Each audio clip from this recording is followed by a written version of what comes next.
off your engine!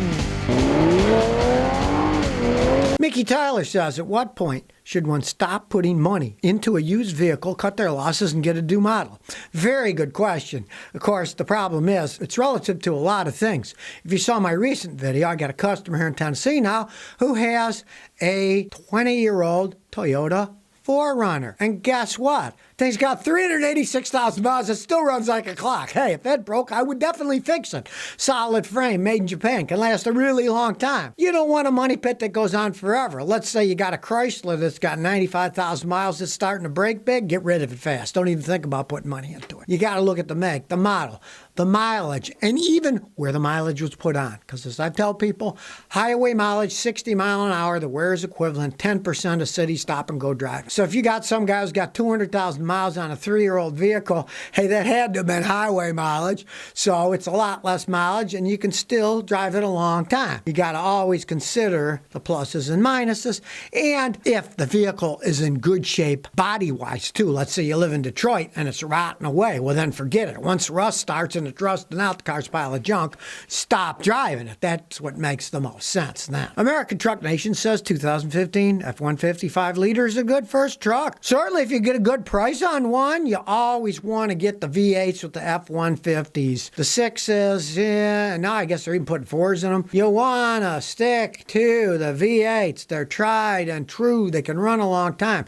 Now, it's a used truck. Hire a guy like me to check it out before you buy it. That's only common sense. You don't want to get some pile of junk that somebody's selling you that's falling apart. But if it checks out, it can be a very good truck, especially with the 5-liter V8 engine. Trust no one except the mechanic who's checking it out. Pay somebody to check it out before you buy it. I've seen too many horror stories when people didn't get it checked out. I had a guy buy one. He brought it to me. I said, oh, man, it was in a flood. It had like 16 codes, and they were all electronics. And then I looked under, and I could see it had been flooded up to the dash. You don't want that to happen, so you want a good mechanic to check it out first. Terry Bison says, Scotty, what old man car can you recommend somebody to buy? Oh, get a Crown Victoria or a Grand Marquis. Those are the grandpa cars.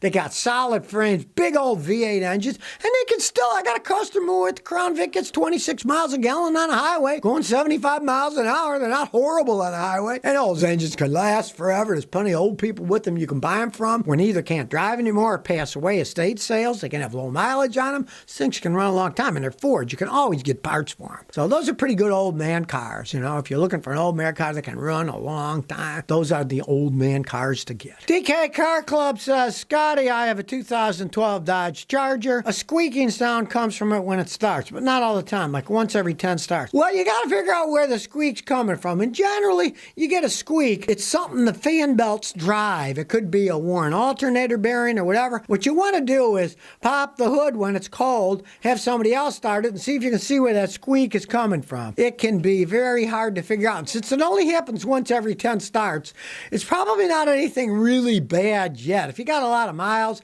you might just change the fan belts on it. They all drive belts. I'm old school. I say fan belt. Young people say drive belts, and too much technicality for me. Could be worn. It's a little loose. It'll squeak. Put another one on. It's not like the old days. In the old days, they had bunch of simple fan belts that were just one belt, one groove, and when they wore, they'd crack or stretch. Now they got the poly belts that have a bunch of different grooves. Some have 7 or 8 grooves, and those, they look okay, but as they wear, the grooves get deeper. Then instead of sitting right, they sit on the lip, and then they'll squeak. So if it's old, and especially if it's cracked, put another belt on. That might solve the whole thing. AS10117 2015 says, Scotty, I'm looking to buy a 2018 Ford Mustang Ecoboost used. Thoughts? Don't buy it. You want a Ford Mustang, get a V8 or even a V6 if you don't want quite as much power, because those 4-cylinder Ecoboosts, they put out 300-something horsepower, but they fall apart as they age. I've had customers with them.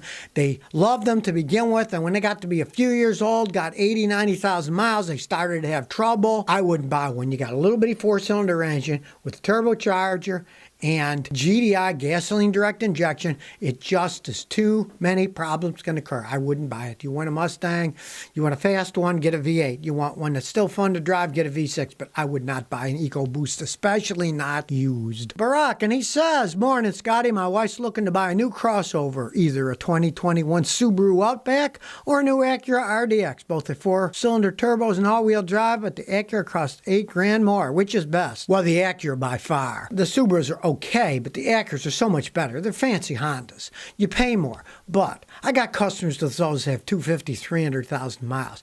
The Subarus generally, they often have transmission problems, even the newer ones. The engines are okay, but nowhere near as well made as a Honda engine. Honda makes more four-stroke motors than any other company in the world. So you're talking, they know what they're doing. Stick to the Acura, the Honda product, if you want something that's going to last forever, even if it's going to cost more. Music, unknown artist. Scotty, good morning. What do you think of shifting gears, driving an automatic Honda? It's like a manual. Well, a lot of the modern cars are set up so you can shift them manually, and they're set up to do that. There's nothing wrong with it. It's perfectly fine if you want to zoom around with things like that. It all has safety stuff in it. The real modern ones have safety that you can't go from any gear into reverse. It won't allow the computer to do it because it's electronically controlled. In the olden days, if you were driving a regular automatic, you had to drive, you put it in reverse, it would go in reverse and destroy your transmission. That's happened to some of my customers when they let their kids drive it and they just rammed into it screwing around with a phone or a big gulp in a cup holder next to the shifter and ruined the transmission. A lot of the modern ones, they won't do it. Computer won't allow it to do it. When you put it in reverse, it's asking it to go in reverse, and it won't because it sees you're moving forward. But they work perfectly fine when you shift them manually. If you want to do that, you can play around with it, and you get tired of that, you can put it back in drive.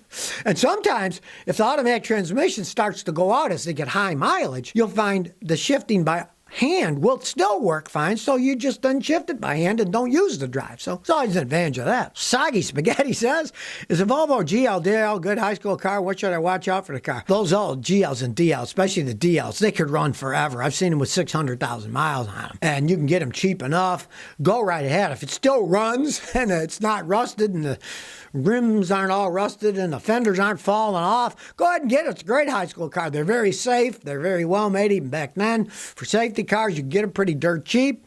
What you just want to watch out for is the weakest thing is the automatic transmissions. Drive it. If shift's okay, great, and it runs good and it's not smoking like mad and temperature gauge stays around the middle, they can be a great first car because you can get them cheap and you can really drive them.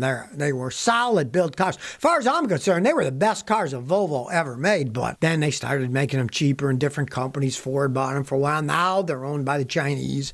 I mean, they've been changed so much from their original Swedish configuration. Make your head spin. Giovanni says, is the 2014 Jeep Compass good? Well, I don't think so. They're cheaper made Jeeps. I do not particularly like them. It is 7 years old. If it's got low mileage, if you could get it at a good price and you want to get a Jeep, you're not going to find anything that cheap or any kind of Jeepy vehicles because they do have low resale value because, everybody knows Fiat Chrysler doesn't make the greatest vehicles. If you can get one that's going to be a toy and you want to play with it, you get a good price, you always factor that in if you're buying something used. Maybe not the greatest vehicle, but if you can get it cheap and you're not putting too many miles on it, could be an okay, fun vehicle. You always have to factor that all in. And of course, it would depend on the mileage and what shape it was in. Like I always say, have a mechanic check it out before you buy it. If you can get it cheap enough. If the price is too high, just walk away. Don't even bother looking at it. Metzfenshay07 says, Scotty, what do you think could be making my 90 Mercedes-Benz 300D run slow? 300,000 miles. Tried changing the air filter and the front fuel filter so far. All right, well,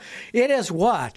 It is a 30-year-old Mercedes-Benz diesel with 300,000 miles. And you said it's a D, not a turbo diesel. They were slow enough plain diesel without the turbos. But if it's slower than it used to be and you've owned it for a while, well, what I would say is, first, run some diesel fuel cleaner through it. Don't use gasoline fuel cleaner, only the diesel cleaner. Maybe something's clogged up a little, it'll help clean it out. And do in the gas tank, put some of the antifungal treatment, because believe it or not, fungus can grow in diesel fuel. It can't grow in gasoline, but it can grow in diesel. So you want to do that. And you want to change every fuel filter in the vehicle. Now, you want to pray it's not your diesel fuel injection pump, because if that's going out, those are the old ones that are mechanical, and they work fantastic till they wear out. Then they cost thousands and thousands and thousands of dollars to buy another one because it's all metallurgy. That's high-tech machines. So pray it's not your fuel injection pump going out because they cost a fortune. So if you never want to miss another one of my new car repair videos, remember to ring that bell.